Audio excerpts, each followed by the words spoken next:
go back? The captain laughed. You're a prisoner. Since you won't tell us your real father, we're going to take you to Crete and sell you into slavery. Dionysus was tired of playing pirates. Also, he woke up cranky from naps. I told you my father was Zeus. Now turn the ship around. Or what? The captain asked.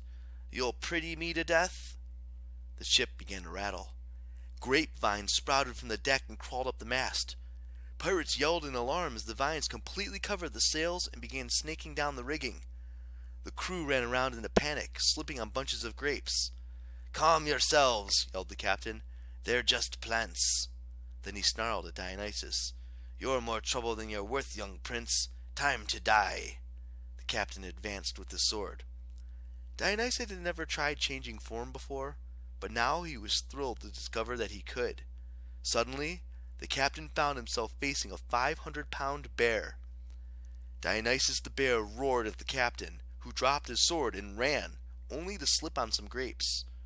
The rest of the crew fled, heading for the prow, but a huge phantom tiger appeared on the foredeck, growling and ready to pounce. It was just an illusion, but the pirates were terrified. Everywhere they turned, Dionysus created a different phantom predator. A lion, a leopard, a jackalope, you name it. Finally, the pirates dove over the side. Dionysus decided the ocean was a good place for them to stay, so he turned them into dolphins, and off they swam. If you ever see a dolphin with an eye patch chattering, "Arr, matey," now you'll know why. The only pirate left was the navigator, who had stayed at the wheel, too terrified to move. Dionysus smiled at him. You're the only one who recognized me as a god. I like you. The navigator made a squeaking sound. Can you take me back, please? Dionysus asked. My lord, the navigator managed. I would, but with no crew I can't sail far. Plus, the grapevines in the rigging. Oh, right. Dionysus scratched his head. Sorry about that. The god gazed across the water. About a mile to the east he spotted a small island. How about there? That would be Naxos, my lord. I think. Perfect. Can you just drop me off? I think I can find my own way back to the army. So Dionysus ended up on the island of Naxos, which was uninhabited except for a beautiful young lady, who Dionysus found weeping by the edge of a stream in the woods. She sounded so heartbroken that Dionysus sat next to her and took her hand. My dear, what's wrong?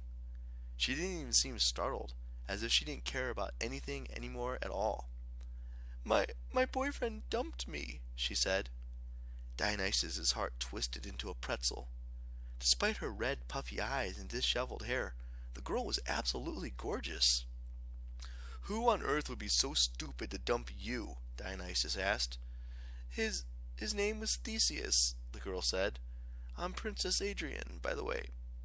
She told Dionysus her sad story about how she'd helped this handsome guy Theseus escape from her father's maze, which was called the Labyrinth. Theseus had killed the Minotaur, blah, blah, blah. That's a whole nother story. In the end, Theseus had promised to take Adrian home with him to Athens. On the way, he stopped at Naxos for fresh water, then dumped her on the beach and sailed away. And you thought breaking up by texting was low. Dionysus was furious. If Theseus had been around, the god would have turned him into a bunch of grapes and then stomped him. The god comforted Adrian. He summoned food and wine, and they began to talk. Dionysus was good company. After a while, Ariandre began to smile. She even laughed when Dionysus told her about the pirates. I guess she had a strange sense of humor.